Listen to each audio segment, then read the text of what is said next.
Lockdown से पहले गीता के घर का नजारा कुछ ऐसा था कि रोहन ऑफिस जाता था और शिविन स्कूल।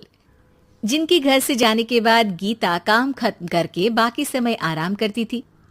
लेकिन लॉकडाउन के बाद ऑफिस और स्कूल घर में ही खुल गए और इससे गीता का हाल वो तो आपको देखने में ही मजा आएगा। शिविन, ओ शिविन, महाराज उठने के लिए क्या 21 तोपों की सलामी लेंगे? अरे बिस्तर से बाहर निकल, ऑनलाइन क्लास स्टार्ट होने वाली है। अरे तुम भी हद करती हो, स्पीकर की तरह चिल्लाने की क्या जरूरत है? दिख नहीं रहा मेरी कॉन्फ्रेंस चल रही है। अब कैमरा और स्पीकर ऑन कर रहा हूं, मुझे कोई शोर नहीं चाहिए। इस पर जैसे ही रोहन लैपटॉप का कैमरा और स्पीकर ऑन करता है तभी कुकर की सीटी बजती है। करा लो अब इसे चुप। लॉकडाउन नहीं हुआ, मेरी मौत का फरमान जारी हो गया। दोनों बाप बेटे ने नाक में दम किया हुआ है। ऐसा बोलकर गीता वहां से शिविन के कमरे में पहुंच जाती है, जहां शिविन अभी भी सो रहा होता है। ओ आलसी, अब अगर 5 मिनट में नहीं उठाना तो आज तेरा गेम और यूट्यूब कैंसिल। माँ की बात सुनकर शिविन बिना 1 मिनट गंवाए उठ खड़ा होता है। उठ गया, अभी नहाकर भी आता हूँ। ये नाटक कहीं और, मुंह पर गीला कपड़ा मार और पढ़ने बैठ। शिविन की ऑनलाइन क्लास स्टार्ट हो जाती है, जिस पर गीता उसे वहां बिठाकर रसोई में चली जाती है। थोड़ी देर में उसे कमरे से कुछ आवाज सुनाई देती है, जिसे सुनकर वो कमरे में वापस आती है। हाय राम, तुझे क्लास अटेंड करने के लिए बोला था, कैमरा ऑफ करके बिस्तर पर नाचने के लिए नहीं बोला था। मम्मी मुझे कुछ समझ नहीं आ रहा, आप बाद में पढ़ा देना ना, वैसे भी अटेंडेंस तो लगी गई है। हाँ हाँ बेटा, जरूर बन जा, तू अभी से हम सबका बाप बन जा।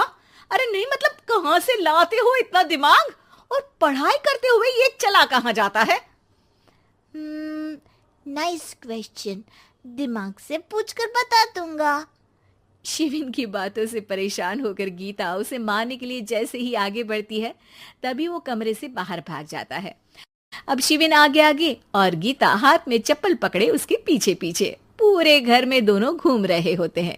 इसी बीच वो रोहन के पास पहुंच जाता है और शिविन को मारने वाली चप्पल रोहन के लैपटॉप पर जाकर गिरती है। ओए माँ! मम्मी, अब पापा को चप्पल मार रही हो? वो आज तक के रिपोर्टर, चुपचाप जाकर क्लास अटेंड कर ले, नहीं तो अगली तेरे पीछे लगेगी। इस पर शिविन वहां से चला जाता है, जिसके बाद रोहन गीता से कहता है, इस सर्कस के लिए कुछ बोलना चाहोगी? अरे क्या करूं, जब से तुम दोनों घर में रहने लगे हो, घर अपने आप ही सर्कस बन गया है और मैं तुम्हारी नौकर। कभी बेटी को संभालो तो कभी बाप के नखरे उठाओ। इन्हीं सब उथल पुथल में दिन बीतते रहते हैं, जिसमें हर रोज घर के अंदर कुछ नया सियप्पा खड़ा मिलता है, जो ज्यादातर शिविन और रोहन के ऑनलाइन स्कूल और ऑफिस से रिलेटेड ही होता है। एक सुबह, शिविन चलो उठ, आज की क्लास जल्दी है। कैमरा ऑफ करके आप अटेंड कर लो। अरे ऐसे छित्तर पड़ेंगे, दादी नानी सब एक साथ याद आ जाएंगी। गीता की लाख मशक्कतों के बाद क्लास तो खत्म हो जाती है, लेकिन उसके बाद शिविन फोन इस्तेमाल करते हुए इंस्टाग्राम रील बनाने लगता है। रसोड़े में कौन था? तुम थी, मैं थी, कौन था? कौन था? हाँ, मैं गरीब हूँ। अरे ओ गरीब के बेटे, आजा, मैं बनाती हूँ तुझे गरीब। मैं बताती हूँ रसोड़े में कौन था।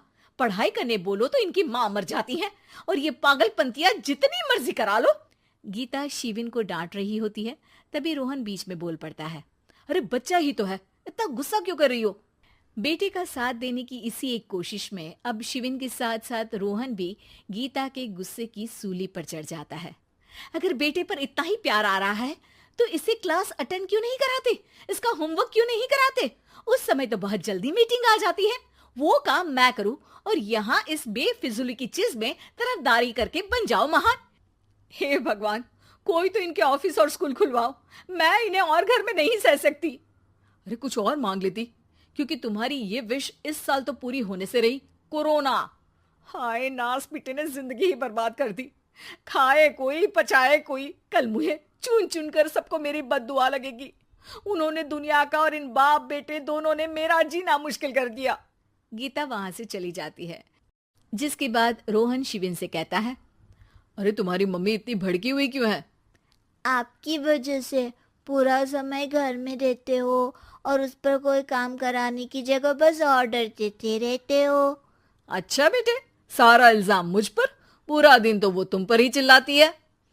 हाँ, मतलब दोनों का 50-50 है, कुछ करना पड़ेगा। वो कहते ना, make the best out of worst. I have an idea. वैसे तुम्हारी माँ सही कहती है, बहुत जुबान चलाने लगे हो, कम बोला करो। अगली सुबह रोहन और शिविन अपनी गलती को सुधारने के लिए गीता के उठने से पहले घर का आधा काम खत्म कर देते हैं, जिसे देखकर गीता खुश हो जाती है और फिर बाकी बचा काम वो तीनों मिलकर पूरा कर लेते हैं।